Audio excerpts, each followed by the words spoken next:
이 책은 수많은 암 환자들이 삶의 방식을 바꾸면서 병을 극복한 사례를 소개합니다. 헬렌은 화학요법을 거부하고 식단과 마음을 다스리는 치유 루틴으로 암을 이겨냈고, 바바라는 요가, 명상, 정서 회복을 통해 말기 유방암에도 활력을 되찾았습니다. 치유란 단순히 병을 없애는 것이 아니라 삶을 다시 살아내는 태도입니다. 저자는 식단 조절, 적절한 운동, 마음 수양, 정서 관계의 회복을 통해 면역력을 높이고 병의 씨앗을 스스로 제거할 수 있다고 말합니다. 실제로 명상, 이미지 유도, 믿음이 면역세포의 반응을 바꾸는 과학적 증거도 함께 제시합니다. 이 모든 주장은 동양의 철학과도 깊이 연결됩니다. 도교의 무의자연, 불교의 중도, 유교의 평정심, 천주교의 믿음. 이 모든 지혜는 하나의 방향을 가리킵니다. 몸을 믿고 삶을 고치라. 결국 우리는 외부의 약보다 내부의 조화를 회복해야 합니다. 병을 두려워하기보다 삶을 다시 시작해야 할 시간. 80세 노인의 한마디가 울림을 줍니다. 나는 몸이 아픈 게 아니라 삶을 몰랐던 게 병이었어요. 이제는 외부가 아니라 내면의 힘을 믿어야 할 때입니다. 당신의 몸은 아직 살아있으며 지금이라도 회복은 가능합니다. 80대가 되어서야 비로소 깨닫게 되는 것이 있다. 젊을 때는 병원이 곧 해결책이라 믿었다. 몸이 아프면 병원으로 가고 약을 먹고 수술을 받는 것이 당연했다. 하지만 시간이 흐르고 나서야 알게 된다. 내 몸은 그보다 훨씬 더 강력한 지혜를 품고 있었다는 것을. 그리고 그 지혜를 일찍 알지 못한 것이 평생의 후회로 남았다는 것을. 의사는 내게 약을 주었지만 내 몸은 언제나 조용히 스스로 치유하고 있었다. 앤드류 와일 박사는 말한다. 최상의 치유는 저절로 낫는 것이다. 이 문장은 단순하지만 삶 전체를 관통하는 진실이다. 우리는 누군가가 외부에서 고쳐줘야만 건강해진다고 믿지만 실은 그 믿음이야말로 우리를 병들게 한 근원이었다. 내 몸 안에는 나를 살리는 힘이 있다. 그 힘은 곧 자연 치유력이다. 병이 나도 괜찮다. 왜냐하면 내 안에는 그 병을 회복시킬 수 있는 치유 체계가 이미 존재하기 때문이다. 책에서 소개되는 가장 극적인 사례는 헬렌이라는 여성이다. 그녀는 광범위하게 전이된 암 진단을 받고 병원에서는 더 이상 희망이 없다고 선고받았다. 그녀는 항암 치료를 거부했고 대신 자신의 삶을 바꾸었다. 식단을 바꾸고 운동을 시작하고 명상을 하고 남편과의 관계도 정리했다. 그리고 그녀는 나았다. 병원에서도 설명할 수 없었던 회복이었다. 의사는 단지 이렇게 말했다. 참 흥미롭군요. 그녀는 병과 싸운 것이 아니라 몸이 스스로 일어설 수 있도록 도운 것이다. 우리가 해야 할 일은 싸우는 것이 아니다. 몸의 지혜를 신뢰하고 그것이 최적의 상태로 작동할 수 있도록 삶의 환경을 바꾸는 것이다. 수많은 노년층이 말한다. 몸이 아플 줄은 알았지만 내가 내 몸을 그렇게 몰랐다는 것이 제일 후회된다. 이 회한은 단지 건강에 대한 후회가 아니다. 삶을 대하는 자세에 대한 후회다. 너무 늦게 알게 되는 진실, 너무 오랫동안 놓치고 산 기적. 와일 박사는 치유는 외부의 시술이 아니라 내부의 반응이라고 단언한다. 우리가 숨을 쉬고 음식을 먹고 잠을 자는 바로 그 일상이 모두 치유의 작용이라는 것이다. 이 말은 불교의 중도 사상과도 닮아 있다. 지나치지도 않고 게으르지도 않게 자연에 순응하며 지금 여기에 삶을 조화롭게 살아갈 때 병은 저절로 물러난다는 가르침이다. 도교의 노자는 무위자연을 말했고 이는 바로 억지로 고치려 하지 않아도 스스로 회복되는 삶의 질서이자 원리다. 우리는 노년기에 접어들며 불현듯 깨닫는다. 젊은 날 외면했던 작은 신호들이 사실은 몸이 보낸 구조 요청이었다는 걸. 그때는 무시해도 된다고 생각했지만 결국 그것은 더 큰 병으로 돌아왔다. 그리고 어느 날 우리는 병원 침대에 누워 생각하게 된다. 이게 내가 원했던 삶인가? 그 질문 앞에서 뒤늦게 떠오르는 진실이 있다. 나를 낫게 하는 것은 결국 내 안의 힘이었다는 것. 그리고 그 힘은 언제나 나와 함께 있었지만 나는 단 한 번도 그것을 진지하게 바라보지 않았다는 것. 앤드류 와일의 자연치유는 단순한 건강서가 아니다. 이 책은 늙기 전에 읽어야 할 인생 설명서이자 몸과 삶을 되돌아보게 만드는 깊은 성찰의 도구다. 병을 다스리는 기술이 아니라 치유라는 삶의 태도를 가르쳐준다. 그는 말한다. 당신의 면역체계는 하루에도 수천 번 악성세포를 감지하고 제거하고 있다. 그것이 멈추는 순간 병이 자란다. 이 문장을 읽으며 나는 노년에 들은 어느 인터뷰를 떠올렸다. 80을 넘고 나니 건강보다 더 귀한 건 없다는 걸 알겠더군요. 하지만 늦었죠. 나는 내 몸을 한 번도 믿어본 적이 없었거든요. 내 인생에서 가장 큰 실수였습니다. 그 말은 단순한 고백이 아니라 세대를 넘어선 경고처럼 들렸다. 우리는 너무 많은 것을 외부에서 해결하려 한다. 약을 찾고 병원을 찾고 의사를 찾는다. 하지만 이제는 거꾸로 질문해야 할 때다. 내 안에서 병을 치유할 수 있는 힘은 이미 작동하고 있는가? 이 질문에 대한 답은 우리가 어떻게 살아가야 할지, 어떤 음식을 먹어야 할지, 어떤 사람들과 관계를 맺어야 할지를 명확히 알려준다. 그것은 단순한 처방이 아니다. 그것은 새로운 인생의 방식이다.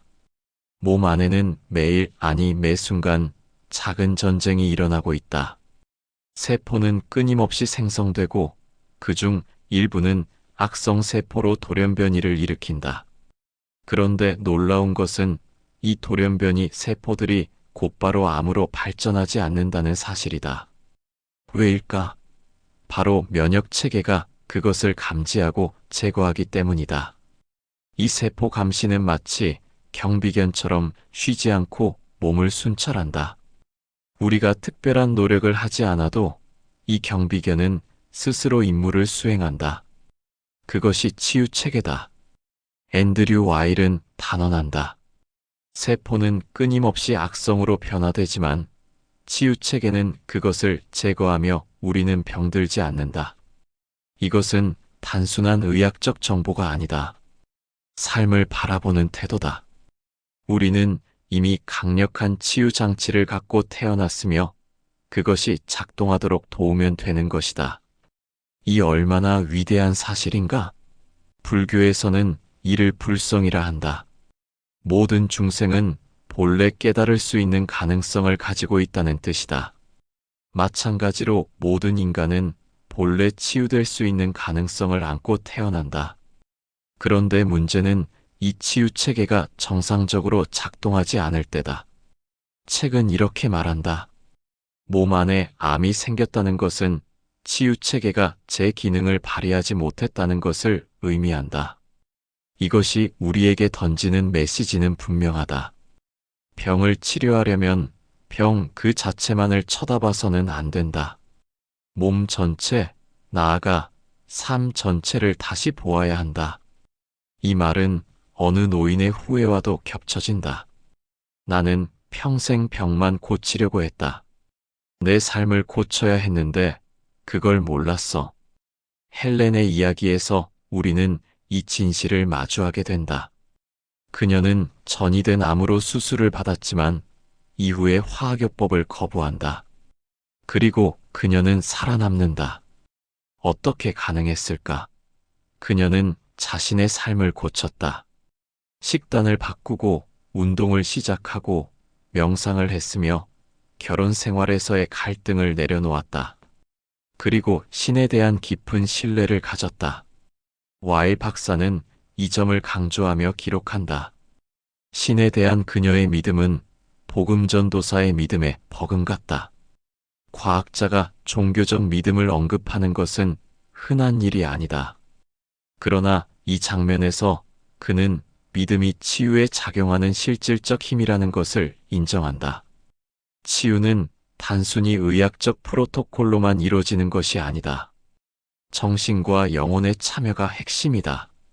우리는 병의 원인을 육체에서만 찾지만 와일 박사는 경고한다. 여성의 생식기관 문제에도 심신상관 접근이 중요하다.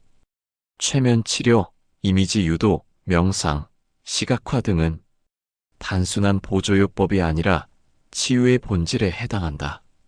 이 점에서 불교의 선수행이나 도교의 정기신을 다스리는 방법과도 연결된다. 몸과 마음은 분리된 것이 아니라 하나의 생명 시스템이며 그 시스템이 조화를 이루어야 치유도 일어난다.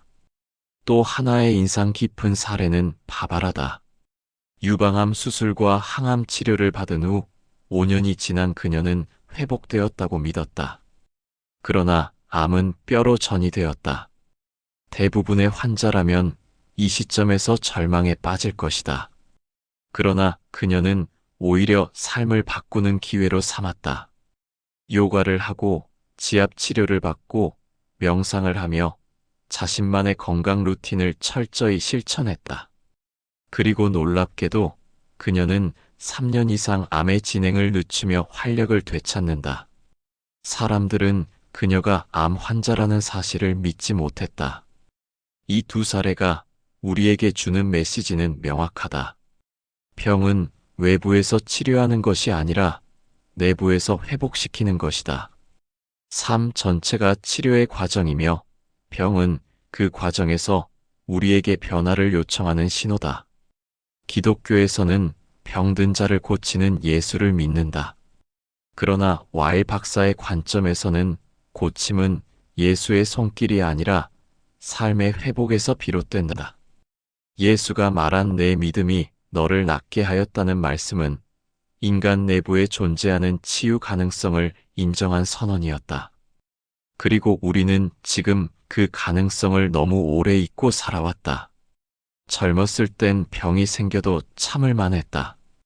약을 먹으면 되었고 수술을 하면 괜찮아질 거라 믿었다. 그러나 나이 들수록 그런 믿음은 흔들리기 시작한다. 약이 듣지 않고 수술 후 회복이 더디며 체력은 줄고 병은 다시 찾아온다. 그때 깨닫는다. 이제는 내 몸의 말을 들어야 할 때구나. 우리가 늙고 있다는 사실보다 더 중요한 것은 우리의 몸이 여전히 치유할 수 있다는 것이다. 나이가 들어도 치유 체계는 작동할 수 있다. 단, 우리가 도와준다면 말이다. 매일 밤 좋은 수면을 취하고 매일 아침 심호흡을 하고 조금 덜 먹고 조금 더 움직이고 미워하던 사람을 용서하고 자신을 있는 그대로 받아들이는 삶. 그것이 자연 치유를 작동시키는 열쇠다. 치유는 없애는 기술이 아니라 살리는 지혜다. 현대의학은 병을 제거하려 하고 대체의학은 몸을 되살리려 한다. 앤드류 와일 박사가 우리에게 전하는 메시지는 분명하다. 병을 억누르기보다 몸을 살리는 방식으로 접근해야 진짜 치유가 시작된다는 것이다. 그래서 그는 말한다. 면역 체계가 악성 조직을 인지하고 제거할 수 있는 잠재력이 있는 한, 암 치료의 희망은 바로 그 면역 반응에 있다. 책 속에서 그는 반복해서 강조한다. 면역력은 인생의 방패이며 회복의 문이다. 그런데 아이러니하게도 우리는 이 면역력을 손상시키는 치료법을 너무 당연하게 받아들인다. 방사선 치료와 화학요법은 암세포를 공격하지만 동시에 가장 활발한 정상세포마저 파괴한다. 그 부작용은 탈모나 구토 같은 외적인 것뿐 아니라 눈에 보이지 않는 면역 체계의 붕괴까지 포함된다. 그는 이렇게 경고한다. 암을 완치하는 데 있어 면역 반응이 최상의 희망이라면 면역 체계를 파괴하는 치료를 선택할 때는 반드시 신중해야 한다. 이 말은 단순한 의학적 조언이 아니다.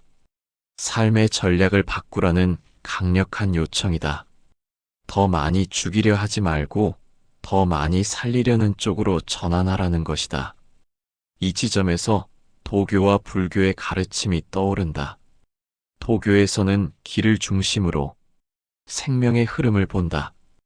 기가 막히면 병이 생기고 기가 흘러야 몸이 살아난다. 불교에서는 몸과 마음이 하나임을 깨닫고 집착과 분노 같은 감정이 병의 씨앗이 된다고 가르친다. 앤드류 와일은 이와 같은 동양적 통찰을 과학적 언어로 풀어낸다. 치유란 세포만의 문제가 아니다. 그것은 삶의 태도이며 존재의 방식이다. 그렇다면 우리는 무엇을 해야 하는가? 그는 말한다. 자연 치유력을 최대한 발휘하게 하려면 식사를 바꾸고 움직임을 늘리고 독소를 줄이고 마음을 평화롭게 해야 한다. 단순한 말 같지만 이 말 속에는 깊은 통찰이 들어있다. 매일의 삶이 곧 치유의 토대라는 것. 밥상을 바꾸는 것이 치료의 시작이며 걷는 것이 약이며 명상이 약보다 나은 의사일 수 있다는 것이다. 그는 이 원칙을 구체적으로 제시한다. 저지방 식사, 식물성 중심 식단, 규칙적인 운동, 에어로빅 활동, 알코올 최소화, 콩 식품 섭취 확대 등. 그리고 무엇보다 중요한 것은 마음이다. 그는 암 환자들에게 명상과 이미지 유도, 시각화 연습을 강력히 권한다. 이는 과학적으로도 면역력 증가와 관련이 깊다. 우리의 마음은 단순히 생각하는 기관이 아니다. 그것은 세포의 반응을 이끄는 마스터키다. 바로 이 지점에서 천주교의 성찰이 떠오른다. 내 믿음이 너를 낫게 하였다는 말은 예수가 육체의 병만을 치유한 것이 아니라 존재 전체의 회복을 이끌었다는 의미다. 바르트 신학은 신앙이란 곧 관계의 회복이라고 말한다. 자신과의 관계, 타인과의 관계, 신과의 관계. 이 회복이 이루어질 때 인간은 온전히 치유된다. 앤드류 와일은 이것을 현대의학의 언어로 재정의했다. 치유란 삶의 모든 부분을 변화시키는 것이라고. 노년기에 접어든 많은 이들은 말한다. 몸이 말을 안 듣는다고. 그러나 그 말의 진짜 의미는 내가 그동안 내 몸의 말을 듣지 않았다는 고백일지도 모른다. 지금부터라도 그 목소리를 들어야 한다. 무리하지 말라는, 쉬라는, 자연을 가까이 하라는, 마음을 풀라는, 미움을 버리라는, 용서하라는 몸의 소리를. 책은 단호하게 말한다. 치유체계는 신체가 진화 과정에서 개발한 최고의 무기이며 암에 대항하는 본능이다. 그런데 이 무기를 망가뜨리는 것은 바로 잘못된 치료, 잘못된 습관, 잘못된 신념이다. 몸을 망친 것은 병이 아니라 병을 대하는 방식일 수 있다. 누군가는 말한다.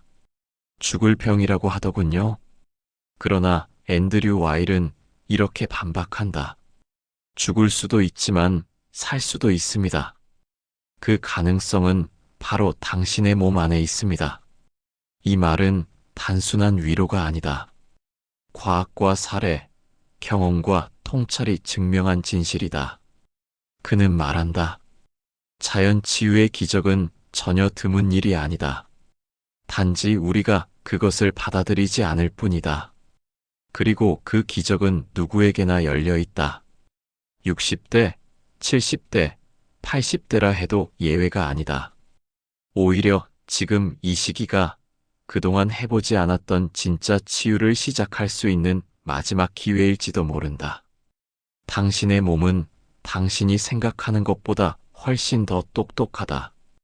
그리고 훨씬 더 강하다. 단지 당신이 그 능력을 의심해왔을 뿐이다.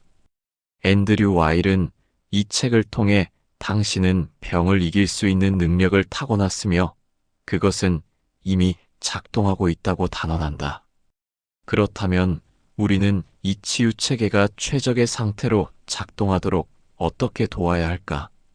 그가 제시하는 첫 번째 원칙은 음식은 약이 되어야 한다는 것이다. 자연 치유의 기본은 식탁에서 시작된다. 가공식품과 인스턴트를 줄이고 신선한 채소와 통곡물, 콩류, 해조류 등을 식단에 포함시키며 설탕과 동물성 지방의 섭취를 줄이는 것이 핵심이다. 이는 단순한 식이요법이 아니다. 몸의 면역력을 되살리는 생존 전략이다. 특히 콩으로 만든 식품은 식물성 에스트로겐의 효과를 주어 폐경기 여성의 건강 유지에 효과적이라고 한다. 현대의학이 놓친 생리적 균형을 자연은 이미 알고 있었던 것이다. 두 번째는 적절한 운동이다. 그는 말한다. 규칙적이고 적절한 에어로빅 운동은 면역력을 증강시키고 신진대사를 조절하며 정신건강에도 탁월한 효과가 있다. 여기서 중요한 것은 적절한이라는 말이다. 과도한 운동이 아니라 꾸준하고 리듬 있는 움직임이다. 걷기, 수영, 가벼운 요가, 심호흡. 이러한 활동은 육체뿐 아니라 마음까지 정화시킨다. 세 번째는 마음의 훈련이다.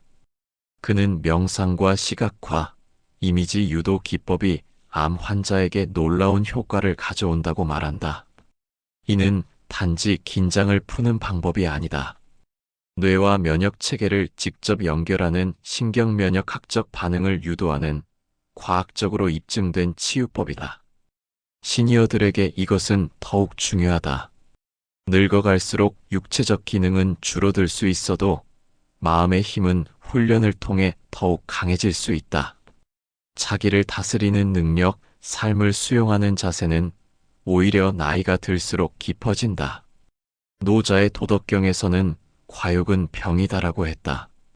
지금 이 순간도 우리는 무언가를 더 가지려 애쓰며 몸과 마음을 조이고 있다. 그러나 진정한 치유는 털어내는 것에서 시작된다. 와일 박사 역시 강조한다. 자연 치유는 삶의 무게를 줄일 때 활성화된다. 덜 먹고 덜 분노하고 덜 집착할 때 우리 몸은 비로소 본래의 균형으로 돌아간다. 이것은 단순한 건강 수칙이 아니다. 하나의 삶의 철학이며 존재 방식의 전환이다. 불교에서는 이를 공이라 하고 도교에서는 무이라 한다. 천주교에서는 하느님의 섭리를 믿고 내려놓음이라 한다. 병을 이기는 가장 큰 힘은 병을 이기려는 욕심을 내려놓을 때 비로소 솟아오른다. 앤드류 와일은 말한다. 우리 몸은 고장이 나지 않았다. 우리가 그 기능을 무시하고 살아온 것이다. 몸은 언제나 회복하려 했고 우리가 그것을 도와주지 않았을 뿐이다. 그래서 그는 치유의 조건을 다음과 같이 정리한다. 신체적 회복, 정서적 정화, 사회적 관계의 재정비, 영적 성장. 이 네 가지가 함께 작동해야 진정한 치유가 가능하다는 것이다.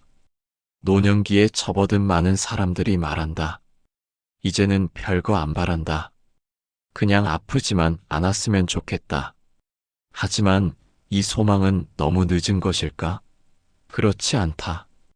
자연 치유는 나이를 따지지 않는다. 60세든 70세든 80세든 몸은 여전히 회복할 수 있다. 그 증거는 책 속의 수많은 사례에 있다. 헬렌은 67세의 암을 극복했고 바바라는 5년 뒤에 재발한 유방암을 안고도 생애 마지막까지 활력 있게 살아냈다. 이제 우리가 해야 할 일은 단 하나다. 몸을 믿는 것이다. 그리고 삶을 바꾸는 것이다. 치유는 기적이 아니라 습관이다. 그것은 어느 날 갑자기 일어나지 않는다. 매일의 작은 선택이 모여 어느 날 놀라운 결과로 이어진다. 이것은 단지 병을 고치는 이야기가 아니다. 인생을 치유하는 이야기다. 이제는 질문을 바꿔야 한다. 병을 어떻게 고칠까? 가 아니라 내 몸이 스스로 회복할 수 있도록 나는 무엇을 방해하고 있는가? 로. 앤드류 와일은 그것이야말로 진짜 의사의 질문이자 진짜 치유의 출발점이라고 말한다. 우리 모두는 몸이 스스로 치유하는 능력을 갖고 태어났다. 그것은 선택이 아니라 본능이다. 그러나 그 본능이 무뎌지는 이유는 우리가 너무 오랫동안 그 능력을 무시했기 때문이다. 60세 이후의 삶은 회복의 시간이 아니라 대부분의 사람에게 포기의 시간으로 여겨진다. 하지만 이 책은 그 고정관념을 부수고 말한다. 지금이라도 늦지 않았습니다. 당신의 몸은 여전히 살아 있습니다. 이 말이 가슴에 와닿는다면 지금이 바로 변화를 시작할 때다. 새로운 약을 찾는 것이 아니라 새로운 삶의 방식을 선택해야 할 시간이다. 우리는 이제 알고 있다.